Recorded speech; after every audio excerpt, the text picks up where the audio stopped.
राजा रघुगण की समस्या का भरत जी द्वारा समाधान।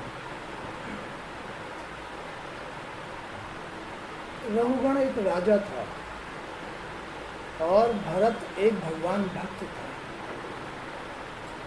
तो जो राजा रघुगण था वो भूल में था। भूल माने उसको ज्ञान नहीं था। और भक्त भरत जो था वो ज्ञानी पुरुष था, भगवान भक्त था।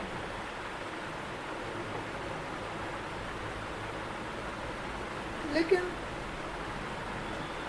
भक्त और भगवान में तो कोई अंतर नहीं होता। भूल यानी अज्ञानी और भगवान में अंतर होता है। बाकी भूल वाले पुरुष भी और ज्ञान वाले पुरुष भी सब बनाए भगवान नहीं हैं। सबका आधार भगवान ही है। लेकिन बात क्या है? सांच बराबर तप नहीं, झूठ बराबर पाप। जाके हृदय आप हैं, जाके हृदय सांच है, वाके हृदय आप।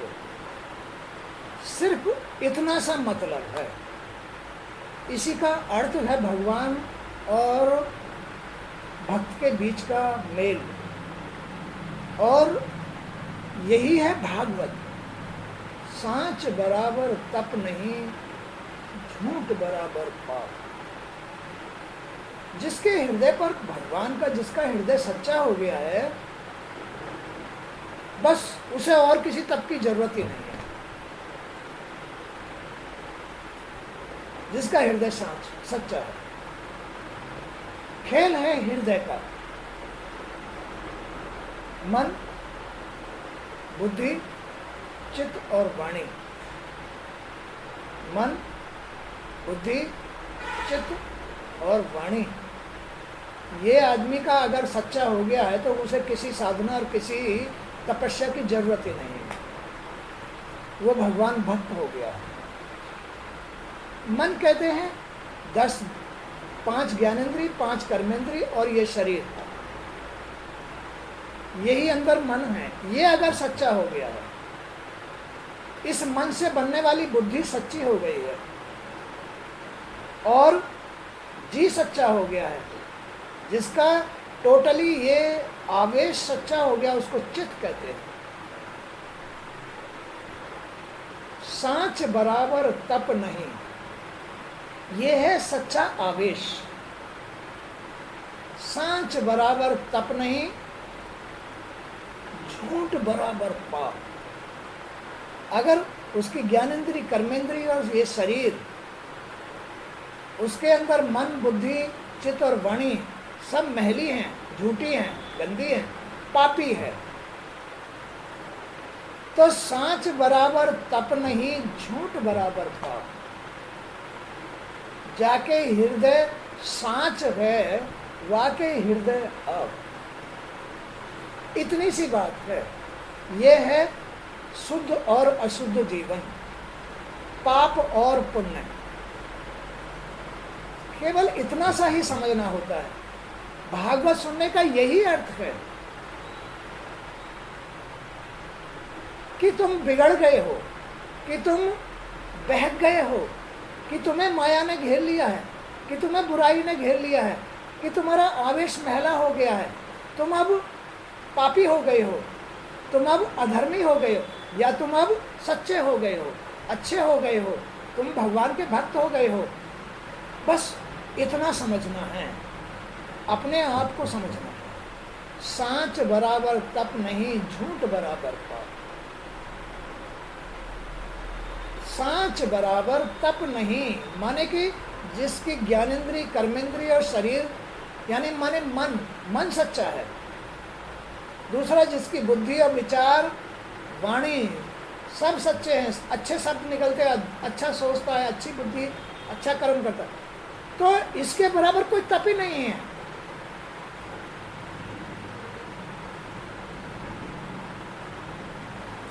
सांच बराबर तप नहीं। अपने आपे को सच्चाई में बदलने से किसी साधना और किसी तप की जरूरत नहीं रहती है। और भाई साधना और तप की जरूरत तो झूठे आदमी को होती है, जो झूठा है, जो विषय विकारी है, जिसकी ज्ञानेंद्री कर्मेंद्री विषयों के बगैर नहीं रह सकती है। विषयी इच्छा, जिसके मन में इच्छाएं जागृत रहती हैं, जिसकी वाणी झूठी होती है। मन तो झूठा हो ही गया, जिसकी ज्ञानेंद्री कर्मेंद्री झूठी है उसका मन झूठा है, जिसका मन झूठा है उसकी बुद्धि झूठी है, जिसकी बुद्धि झूठी है बस उसका जीव ही झूठा है, और वो जीव पापी कहलाता है, वही जीव पापी कहलाता है। सांच बराबर तप नहीं, झूठ बराबर पाप। मायावी जो स्त्री पुरुष होते हैं, मायावी, भूल में मन से महले, विषय विकारी जो स्त्री पुरुष होते हैं, वो झूठे पापी कहलाते हैं, वो भगवान भक्त नहीं होते हैं। सांच बराबर तप नहीं, माने का जिसकी ज्ञानेंद्री कर्मेंद्री शरीर बिल्कुल पवित्र है, मन, जिसका मन पवित्र है, मन पवित्र तो बुद्धि पवित्र, बुद्धि पवित्र है तो उसकी दृष्टि पवित्र, बस उसका जी पवित्र होगा। सांच बराबर तप नहीं, झूठ बराबर पाप। तो जिसका ये आवेश सच्चा है, बस उसके हृदय पर ही ईश्वर वास करता है, उसे किसी साधना तप की जरूरत नहीं रहती है। तो जो राजा रघुगण था, उसको भरत जी यही बात समझा रहे हैं कि भाई अभी तुम्हें जो है अपने जीवन जीने का हालचाल पता नहीं है, तुम जीवन जीना सीखो, तुम भगवान के अपने जीवन में भगवान का साथ लेना सीखो, तुम अपने जीवन को सफल करना सीखो। तुम इस संसार में तुमने जन्म लिया है तो इसके जन्म का अर्थ सीखो। तुम्हें मोक्ष होना बहुत ज़रूरी है। अगर तुमने ये सब काम नहीं किया तो ये काम तो कुत्ता बिल्ली भी कर रहे हैं,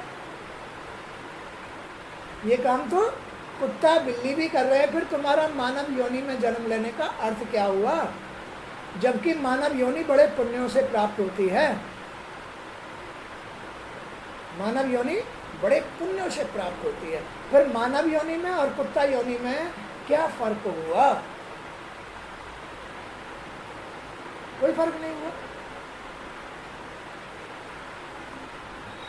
तो राजा रघुगण ने कहा, भगवान मैं आपको नमस्कार करता हूँ। भरत को, भरत ही तो रघुगण को ज्ञान दे रहा है, तो वो जो ज्ञानी होता है वो भगवान का ही रूप होता है, जो गुरु होता है वो भगवान का ही रूप होता है। तो रघुगण जो है, भरत भगवान भक्त से कह रहा है, भगवान मैं आपको नमस्कार करता हूँ, आपने जगत का उद्धार करने के लिए ये शरीर धारण किया है। भरत को कह रहा है कि हे भगवान मैं आपको नमस्कार करता हूँ, आपने जगत के यानी जगत के प्राणियों का कल्याण करने के लिए ये भक्त स्वरूप शरीर धारण किया है, सदा हुआ शरीर धारण किया है ना। आपने परमानंद का अनुभव किया है। भरत को कह रहे हैं, उस ज्ञानी पुरुष को कह रहे हैं जो भगवान का ही स्वरूप हो जाता है। रघुगण कह रहा है आपने परमानंद का अनुभव किया है, आपने ईश्वर रूप आनंद का अनुभव कर लिया है, और इस स्थूल शरीर का मोह आपने छोड़ दिया है। आपने ये जो महल मिट्टी है ना, ये मिट्टी जो है जो बहका रही है इस जीव को, जो बहकाती है, जो इस जीव को माने जीव को पथ भ्रष्ट कर देती है, उसका मोह छोड़ दिया है। जो इस मोह का, इस महल का, मोह छोड़ देता है, साथ छोड़ देता है, इनमें लिप्त ना हो करके बस शांत हो जाता है, शुद्ध हो जाता है, अपनी ज्ञानेंद्रिय कर्मेंद्रिय और शरीर से शुद्ध हो जाता है, बस वही तपस्वी कहलाता है, साधक कहलाता है, गुरु ज्ञानी कहलाता है और भगवान का स्वरूप हो जाता है। वो ही परमानंद का अनुभव कर सकता है, वही परमानंद का अनुभव कर सकता है। तथा आपने जड़ ब्राह्मण के रूप से अपने ज्ञान संपन्न स्वरूप को जन सामान्य की दृष्टि से ओझल कर रखा है।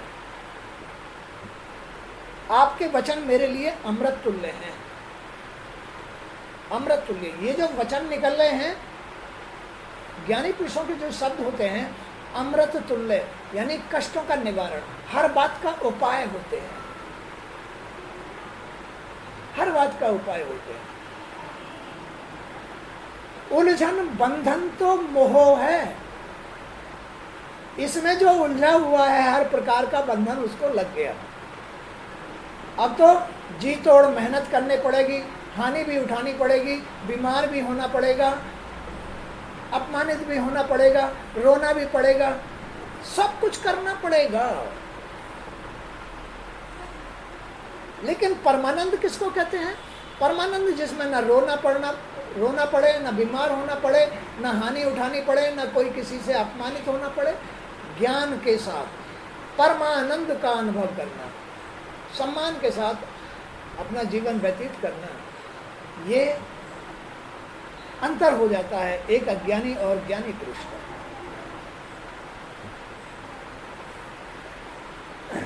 आपके वचन मेरे लिए अमृत तुल्य हैं। रघुगण कह रहा है भरत से कि आपके एक एक वचन मेरे लिए अमृत समान है। संसार के हर कष्ट का, हर परेशानी का, हर बंधन का उपाय है एक एक शब्द, अमृत तुल्य है। मेरी बुद्धि को अहंकार रूपी सर्प ने डस लिया था। रघुगण कह रहा है कि मेरी बुद्धि को किसने डस लिया? अहंकार रूपी सर्प ने। ये अहंकार रूपी सर्प होता है, बुद्धि में बैठ जाता है, जो बुरी आदतों से छुटकारा नहीं पा पाता, वही नहीं पाने देता है। अहंकार रूपी सर्प बुद्धि के अंदर बैठा रहता है, वो किसी बुरी आदत से नहीं छूटने देता है, वो अहंकार रूपी सर्प। मेरी उस बुद्धि को ये अहंकार रूपी सर्प ने डस रखा है, डस रखा है, जो मुझे न लोभ से उभरने देता, न स्वार्थ से उभरने देता, न क्रोध से उभरने देता, न विषय विकारों से उभरने देता। ये अहंकार रूपी सांप जो बुद्धि में बैठ जाता है, बस यही परम आनंद नहीं लेने देता, यही भागवत की बात नहीं समझने देता, यही नहीं समझने देता कि सांच बराबर तप नहीं, झूठ बराबर पाप। जाके हृदय सांच है, वाकई हृदय। आप इस बात को ये सर्प नहीं समझने देता है।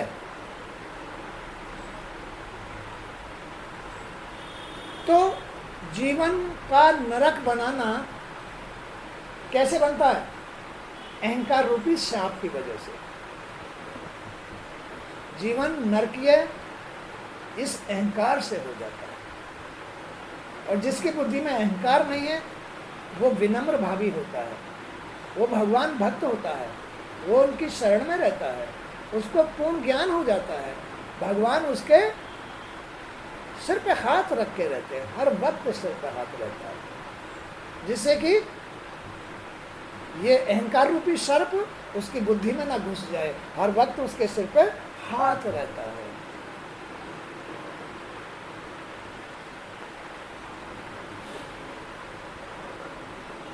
परंतु आपके ज्ञानामृत से उसे पुनः जीवन मिला है। पुनः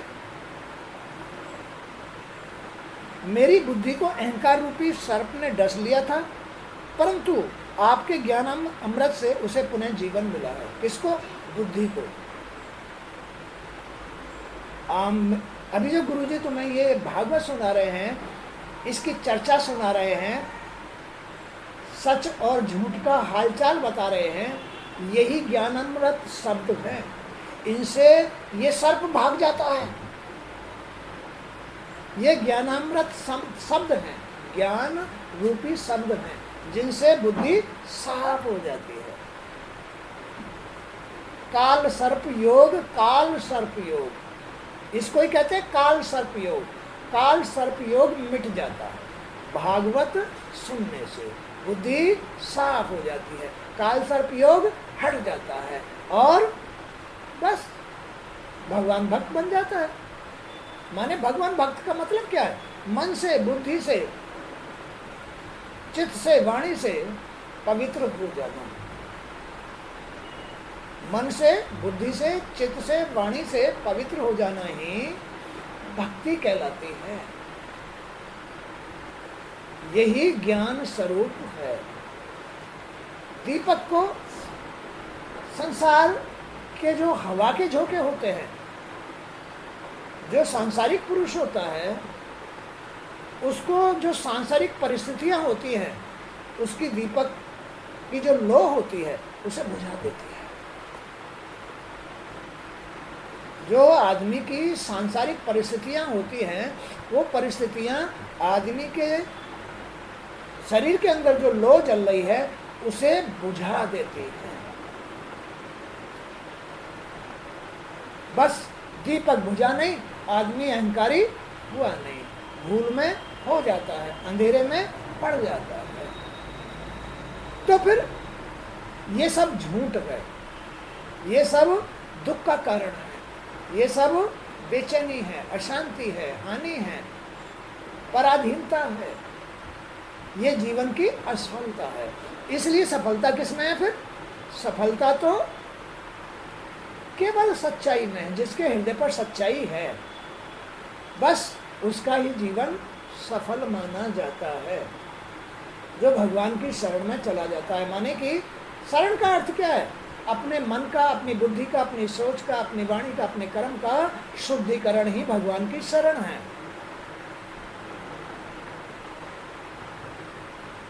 भगवान की शरण कहलाती है।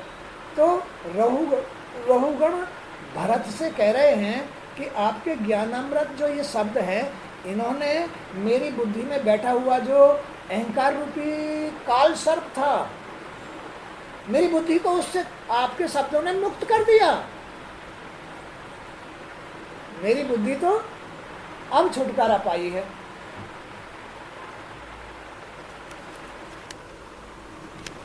कृपया आपने इस आध्यात्मिक योग के उपदेश को सरल करके मुझे समझाया है। अभी गुरुजी कितना सरल करके समझा रहे हैं, स्पष्ट करके समझा रहे हैं। तो रहुगण यही बात भरत से कह रहे हैं कि आपने इस आध्यात्मिक योग माने सच्चे योग को, इस सच्ची साधना को, इस सच्चे परिवर्तन को आपने बड़े सरल तरीके से स्पष्ट करके मुझे समझा दिया। तो मेरी समझ में आ गया, माने मेरी बुद्धि साफ हो गई। इसे सुनने की मेरी बड़ी इच्छा थी, बड़ी इच्छा थी। कहीं से सुनने को नहीं मिल रहा था कि मैं कहाँ गलती करूँ, कि मैं क्या करूँ, मैं क्या करूँ, ऐसा क्या हो गया मेरे से, ऐसा मैंने कौन सा अपराध कर दिया है? आदमी यही सोचता रह जाता है, झूठा आदमी यही सोचता है कि मैंने ऐसा कौन सा अपराध कर दिया, भगवान के ऐसे कौन से बैल मार दिए जो ये दुख मेरा पीछा नहीं छोड़ रहे, ये रोग मेरा पीछा नहीं छोड़ रहे, ये हानि मेरा पीछा नहीं छोड़ रही, कदम कदम पर दिक्कत खड़ी है। भैया झूठे को तो झूठा ही कहा जाएगा। फिर क्यों रोता है? क्यों रोता है? जब बुरी आदतों को भगवान के इस घर में तू गंदगी फैला रहा है, भगवान के इस घर में जब तू गंदगी फैला रहा है, तो तुझसे बुरा पापी आदमी और कौन होगा? तुझसे बुरा और कौन होगा? पापी आदमी और कौन होगा? जो भगवान के घर में गंदगी फैलाता है।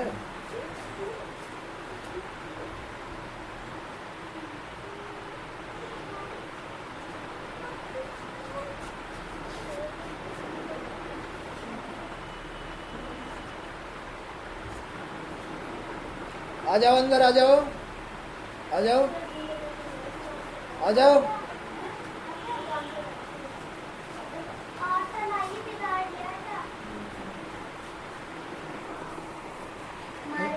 बैठ जाओ, आजा बेटी आजा, अंदर आओ, अंदर। हाँ बैठ जाओ, बात सुना करो बेटे, अंदर बैठो और अंदर। तो रघुगण कह रहे हैं, राजा उसे रघुगण कह रहे हैं भगवान भक्त भरत से कि हे योगेश्वर, आपने मेरा नरकीय जीवन मोक्षगामी बना दिया। मैं जो भार उठा रहा था, मेरा सारा भार हल्का कर दिया।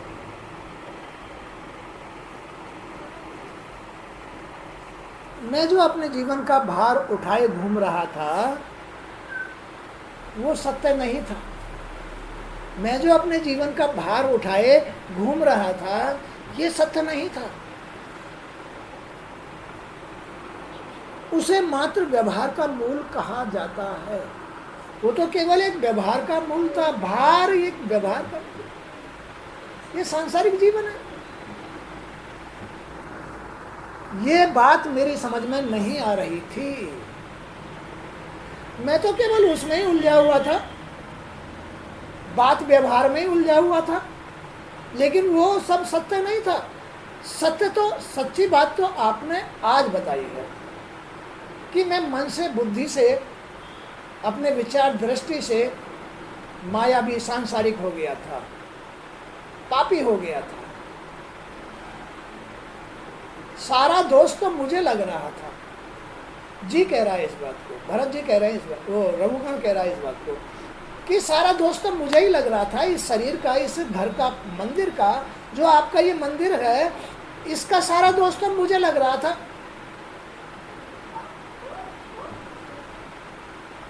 जी कह रहा है रघुगण, जी कह रहा है, राजा कह रहा है कि इस सारे मंदिर का दोष तो मुझे लग रहा था।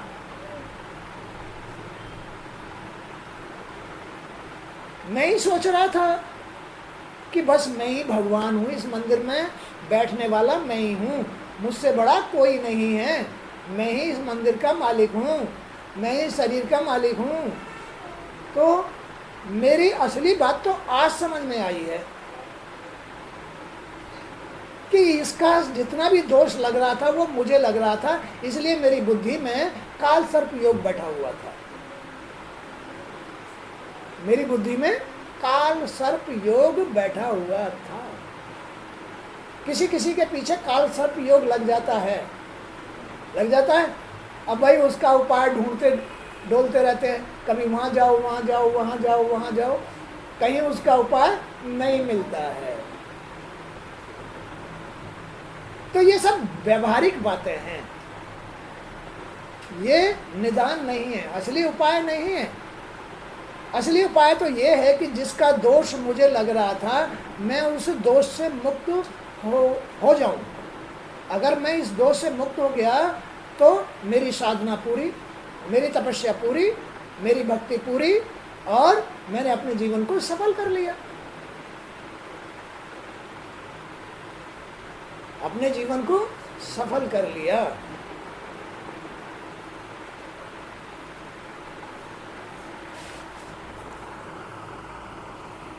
तो कृपया इसे मैं सत्य समझता था, इस व्यवहारिक सांसारिक, इसको ही सत्य, आदमी इसको ही तो सत्य समझता है।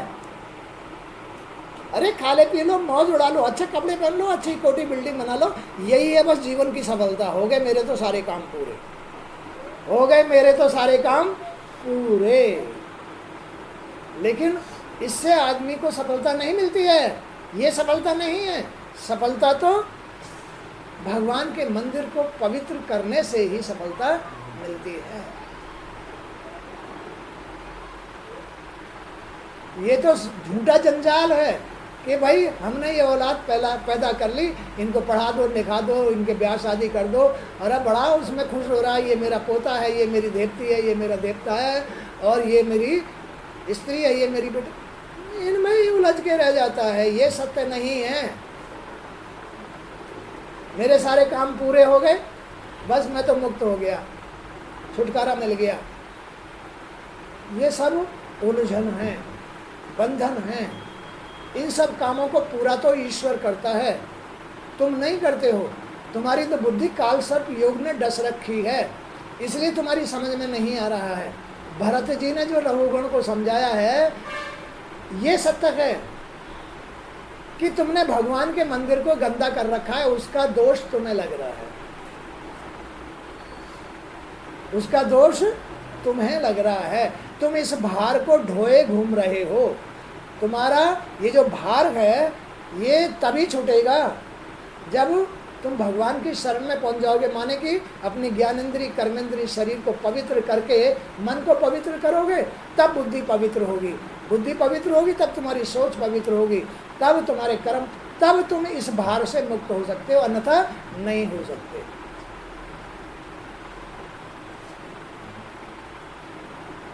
जीवन उसी का सफल है जो इस बात को समझ जाता है। हाँ? जीवन उसी का सफल है। और जिसने ये बात नहीं समझ पाई, उसका जीवन चाहे वो लखपति हो जाए, चाहे करोड़पति हो जाए, चाहे किसी को निवाला ही मिले। भरत जी के पास तो झोपड़ी भी नहीं थी, लेकिन वो अनुभव करते थे हर वक्त। वो ज्ञानी थे, वो आनंद में थे, वो भगवान भक्त नहीं, भगवान ही थे। जिसको ऐसा आवेश मिल जाता है, वो भगवान हो जाता है।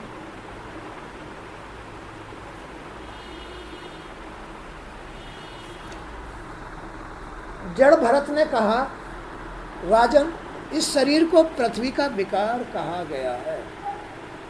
शरीर को विकार युक्त, क्योंकि इसमें माया भरी है। हर जगह से महल टपकता है, आंखों से भी महल, कानों से भी महल, नाक से भी महल, गुदा आदि सब जगह से महल, मुंह से महल, सब से महल टपकता है। इसलिए ये जो शरीर है, जो सांसारिक पुरुष होते हैं, ये हर जगह से महल छोड़ता है। ये शरीर का विकार है।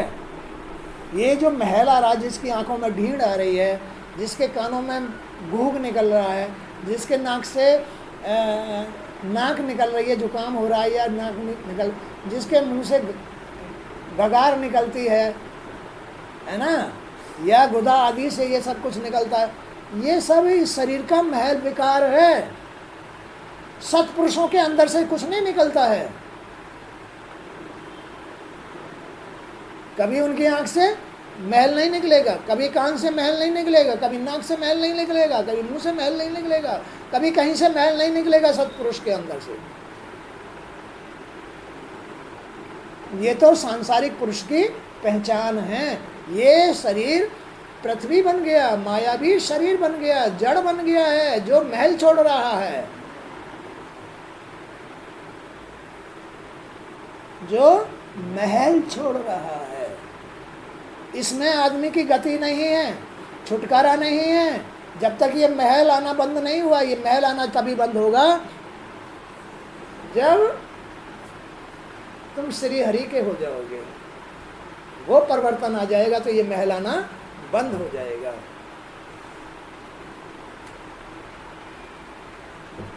क्या समझ गए? ये महल ही नरक है। जीते जी जिसको ज्ञान है देख लो, और नहीं ज्ञान है तो नरक में चले जाओ, वहां देख लेना, वहां देख लेना।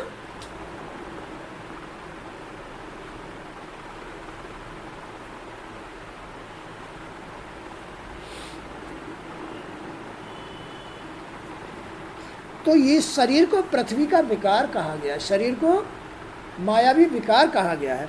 फिर पाषाण से इसका क्या भेद है?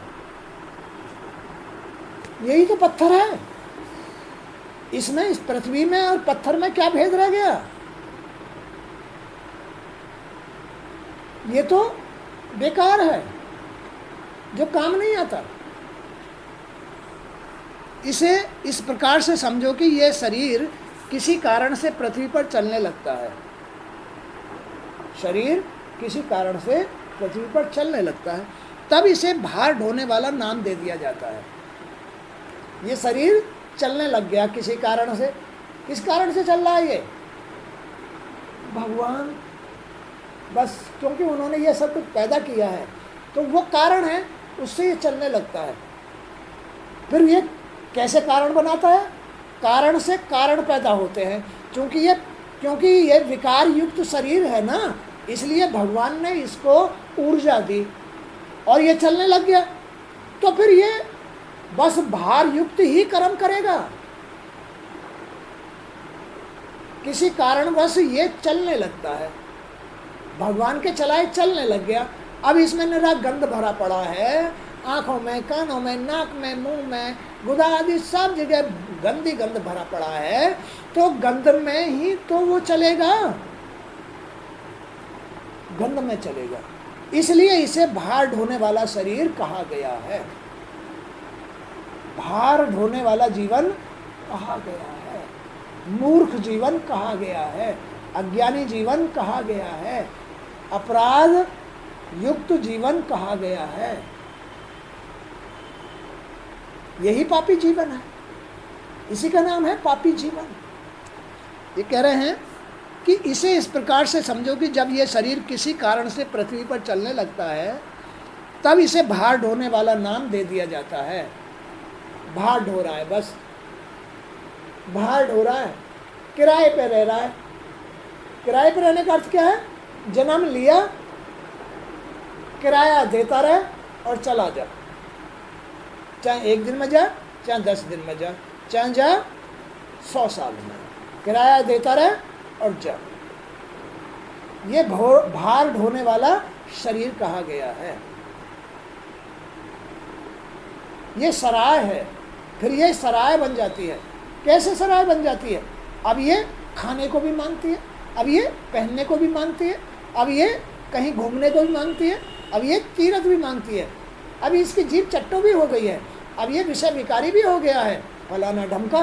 तो ये सब भार है।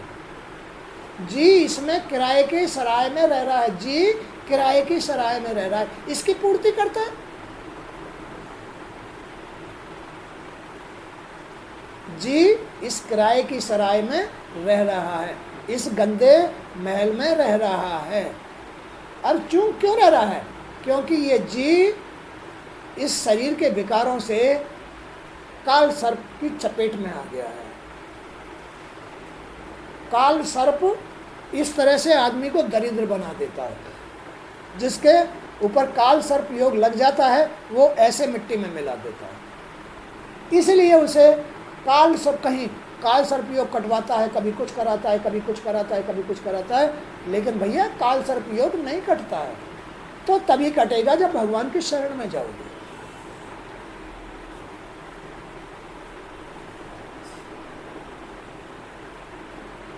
वो तो तभी कटेगा जब भगवान की शरण में जाओगे, अन्यथा नहीं कटेगा।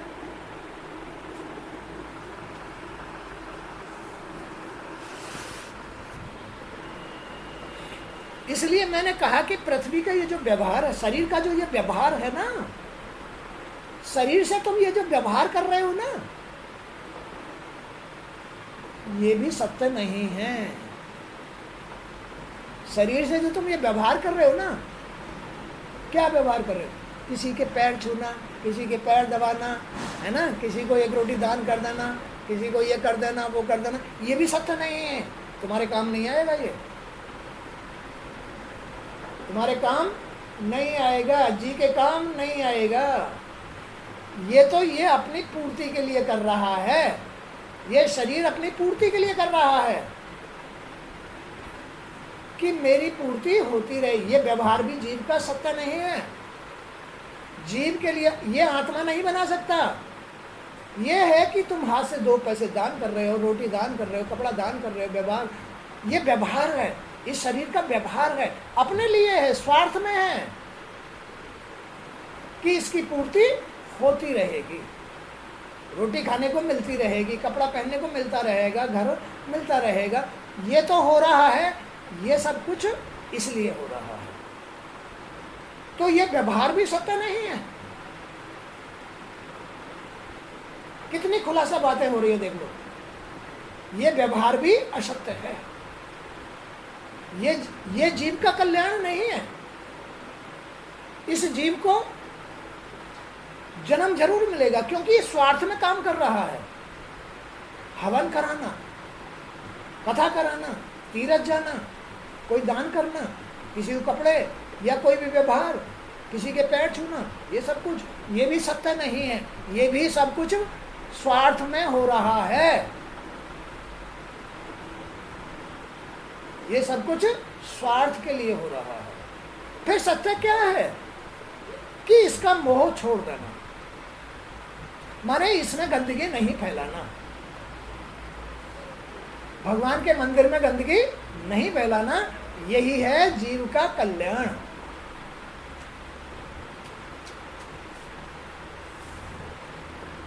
और जब तक ये जीव इसमें गंदगी फैलाता रहेगा, चाहे झूठ बोल करके, चाहे कुकर्म करके, चाहे विषय विकार करके, चाहे लोभ करके, चाहे स्वार्थ से, ये जितने भी शत्रु हैं भगवान के मंदिर को गंदा बनाते हैं, लोभ, स्वार्थ, क्रोध, अहंकार, मद, यही इनका ही नाम काल सर्प योग है। जो इस मंदिर में गंदगी बना करके रखते हैं, यही राहु केतु कहलाते हैं। राहु केतु, शनि और काल, इनको मिलाकर के काल सर्प योग बन जाता है।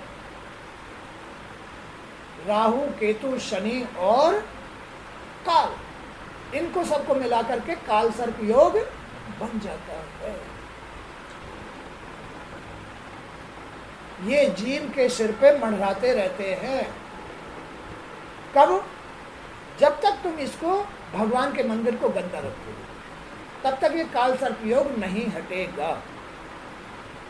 संयोग बस, किसी की दुआ बस, या किसी पुण्य बस, या भगवान की कृपा से कहीं तुम्हें भागवत सुनने को मिल गई, तो धीरे धीरे धीरे धीरे तुम्हारा ये काल सर्प हट सकता है, बशर्ते कि तुमने भगवान के मंदिर को और खुद को समझ लिया तो।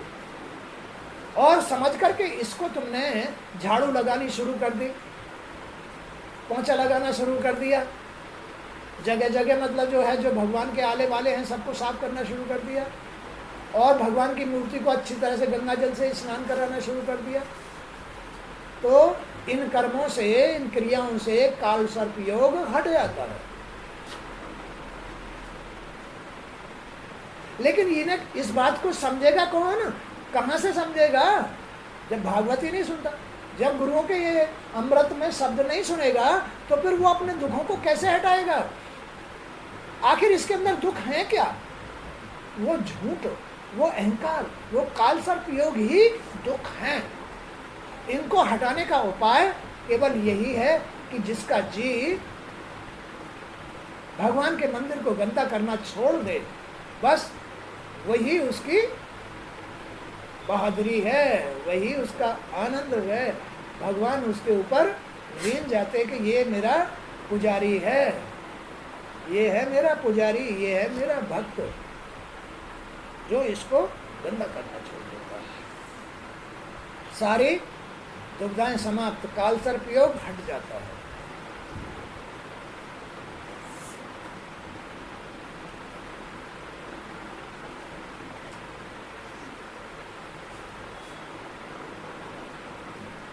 कुछ महत्वपूर्ण बातें मिली नहीं मिली?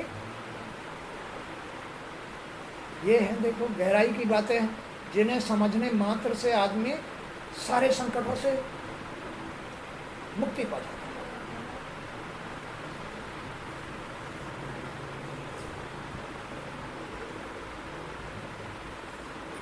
राजन, भरत जी कह रहे हैं, राजन विशुद्ध परमार्थ रूप अद्वितीय बाहर और भीतर के भेद से रहित परिपूर्ण ज्ञान ही सत्य है। ज्ञान ही सत्य है। अगर इतनी सी भी झूठ रही जी के अंदर, इतनी सी भी किसी भी बात में, तो उसको उतना ही ज्ञान कम मिलेगा, पूरा सत्य नहीं आएगा, ज्ञान नहीं आएगा। ये ऐसा खेल है। तो विशुद्ध परमार्थ रूप अद्वितीय माने विशुद्ध परमार्थ रूप का अर्थ है जी आत्मा में बदल गया, अद्वितीय हो गया, बाहर और भीतर के भेद से रहित। बाहर और भीतर कहीं भी उसे भेद नहीं मिलेगा। जिसके अंदर और बाहर भेद नहीं है, मन बिल्कुल, बुद्धि बिल्कुल, सोच बिल्कुल और भाव बिल्कुल पवित्र हैं, उसमें भेद नहीं होता है। उसका अंदर और बाहर पवित्र होता है, एक समान होता है, किसी में भी भेद नहीं देखता है, कहीं भी भेद नहीं देखता है। तो विशुद्ध परमार्थ रूप अद्वितीय बाहर और भीतर के भेद से रहित परिपूर्ण ज्ञान ही सत्य है। परिपूर्ण ज्ञान वही प्राप्त कर पाता है जो बस भगवान का पुजारी हो गया। पुजारी का मतलब है जिसने अपने मन, बुद्धि, विचार और कर्म को बिल्कुल सत्य बना लिया। क्या है? बिल्कुल सत्य बना लिया है। गंध वो समझ गया है, गंध से मुक्ति पा गया है, बस वही परिपूर्ण ज्ञान प्राप्त कर पाता है। ये सत्य ही सर्वथा निर्विकार है।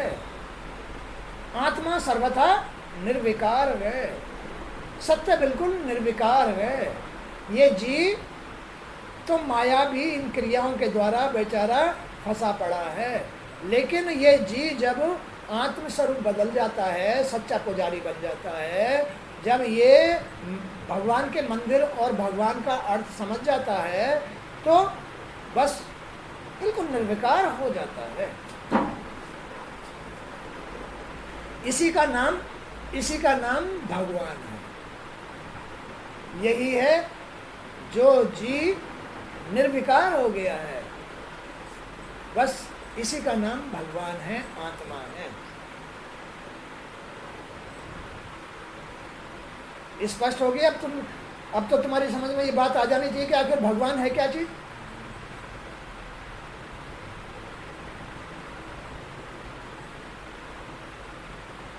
नहीं तो आदमी समझ ही नहीं पाता कि आखिर भगवान क्या और मैं क्या हूं। भाई तुम में और भगवान में यही तो अंतर है। भगवान निर्विकार है, लेकिन सारा सिस्टम यही भगवान का ही तो रूप है। मंदिर जो होता है, मंदिर और मंदिर के अंदर जो मूर्ति होती है, वो उस पार ब्रह्म परमेश्वर का ही तो रूप है। अब मंदिरों में भेदभाव है क्या? मंदिरों में भेदभाव यही है पुजारी और मंदिर का, कि क्या पुजारी मंदिर को बिल्कुल साफ रखता है? क्या पुजारी निर्विकार है? क्या पुजारी गृहस्थी है? क्या पुजारी भगवान की मूर्तियों और आरती वगैरह सब कुछ करता है? तो जो पुजारी भगवान के मंदिर को बिल्कुल निर्विकार रखता है, बिल्कुल साफ सुथरा एकदम क्लीन रखता है, और भगवान की मूर्तियों पे स्नान करा के श्रृंगार करके वहाँ उनकी आरती उतारता है और निर्विकार रहित होकर के कर्म करता है, दुआएं देता है, बस वही भगवान है।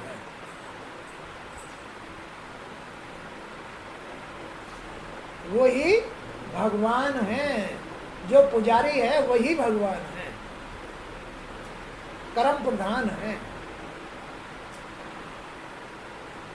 लेकिन जिसका जी गंदा है, वो तो बस खाली वहाँ अपनी रोटी चलाने के लिए बैठा है, भगवान की पूजा के लिए नहीं बैठा। उसकी दुआ भी नहीं लगेगी, वो मंदिर के विषय में भी नहीं सोचेगा। उसका काम पूरा हो जाना चाहिए, बाढ़ में जाओ, कोई आओ जाओ, कोई मतलब नहीं। तो वहाँ वो जी सांसारिक होता है, उसकी ना दुआ लगेगी, ना उसको उसका जीवन सफल होगा, ना उसको आनंद आएगा। आनंद केवल निर्विकार जी को ही आता है, वो ही आत्मा कहलाती है, उसी को भगवान कहते हैं, उसी को भगवान कहते हैं। इसी का नाम भगवान है। ज्ञानी लोग इसी को वासुदेव कहते हैं, ज्ञानी लोग इसी को वासुदेव कहते हैं।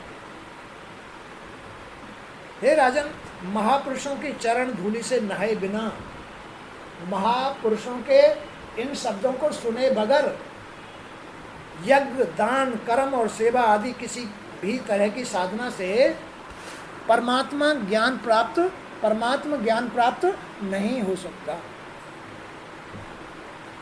फिर सुनो इस बात को, महापुरुषों की चरण धूलि से नहाए बगैर, जब तक तुम महापुरुषों के ये शब्द नहीं सुनोगे, आत्मज्ञानी पुरुषों के शब्द नहीं सुनोगे, जब तक तुम भागवत स्वरूप ये अमृत नहीं पियोगे, तब तक चाहे यज्ञ करो, चाहे दान करो, चाहे सेवा करो आदि किसी भी तरह की साधना से परमात्म ज्ञान प्राप्त नहीं हो सकता। जब तक तुम इन शब्दों को अपने अंदर नहीं उतारोगे, जब तक इन शब्दों को सुनकर के अपने आप को पवित्र नहीं करोगे, तब तक तुम्हारा दान, सेवा कुछ भी काम नहीं आएगा। जब तक तुम्हारा जी बना हुआ है, जब तक तुम भगवान के मंदिर को महिला रखते हो, तब तक तुम्हारा न दान न तप ये कुछ भी काम नहीं आएगा।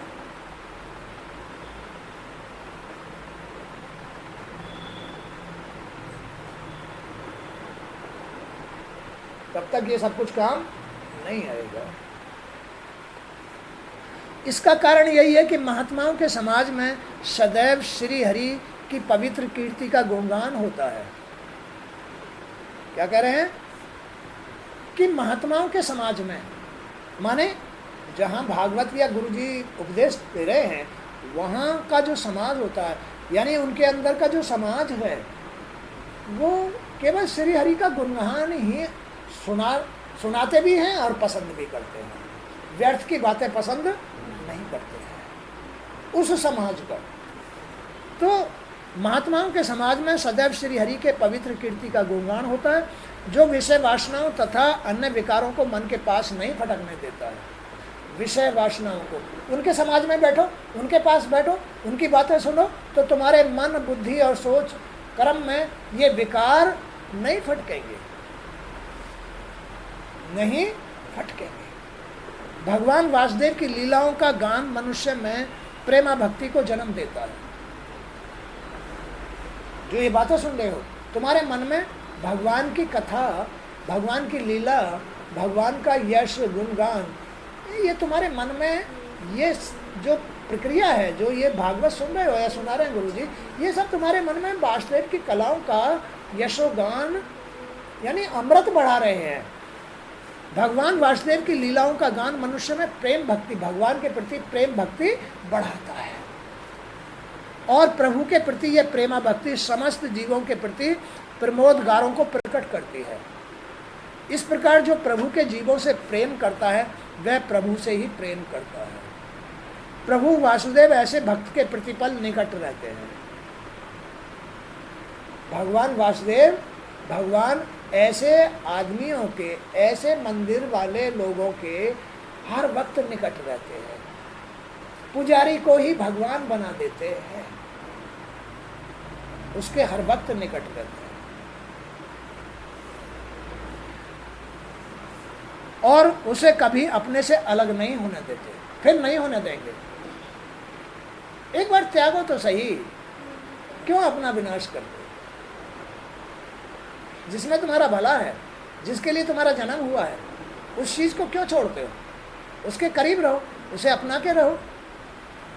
वह हर पल और हर घड़ी उनके परमानंद सत्य स्वरूप में निमग्न रहता है। ऐसा आदमी आनंद में, कोई टेंशन नहीं, कोई रोग नहीं, निर्विकार, कोई इच्छा नहीं, जीवन पार। और जिसमें कोई न लाभ, न कोई मुक्ति, न कोई भक्ति, न कोई कुछ भी नहीं है जिसमें, उसमें आदमी इल्झा हुआ है, जो हर वक्त आदमी को चक्कर खवाता रहता है। तो भाई ये हर आदमी का एक ऐसा सिद्धांत है कि आदमी को जो ये जन्म मिला ये अपने जीवन को सफल करने के लिए, मुक्ति पाने के लिए। लेकिन मुक्ति पाने का जो सही रास्ता है, अपने भगवान के मंदिर को साफ करो तो तुम भगवान बन जाओगे। भगवान के मंदिर को साफ करने वाला पुजारी होता है, पुजारी ही भगवान का रूप धारण कर लेता है। वो श्रद्धा भाव भाव भक्ति से ही तो मंदिर साफ करेगा। अगर किसी में भाव भक्ति नहीं है, श्रद्धा भक्ति नहीं है, दिखावा है, पड़ा रहने दो, पड़ा रहने दो। तो जो पुजारी, जो भगवान भक्त भगवान के मंदिर को रोज हर जगह से साफ करता है, कोई जाला नहीं, कहीं से गंदगी नहीं, बस वही पुजारी भगवान के प्रभाव से, अपने कर्म से भगवान बन बैठता है, ज्ञानी बन जाता है, वही मोक्ष होता है, उसको ही मुक्ति प्राप्त होती है, उसी को प्रेमानंद प्राप्त होता है, उसमें ही आनंद रस बरसता है, उसका मन कभी विचलित नहीं होता है, उसकी बुद्धि भ्रष्ट नहीं होती है, उसके विचार कभी किसी के प्रति द्वेष भाव में नहीं, भेदभाव में नहीं आते हैं, बस क्योंकि वो भगवान स्वरूप हो गया है। तो इस तरह से आज का सत्संग भी यही तक। जय श्री कृष्ण।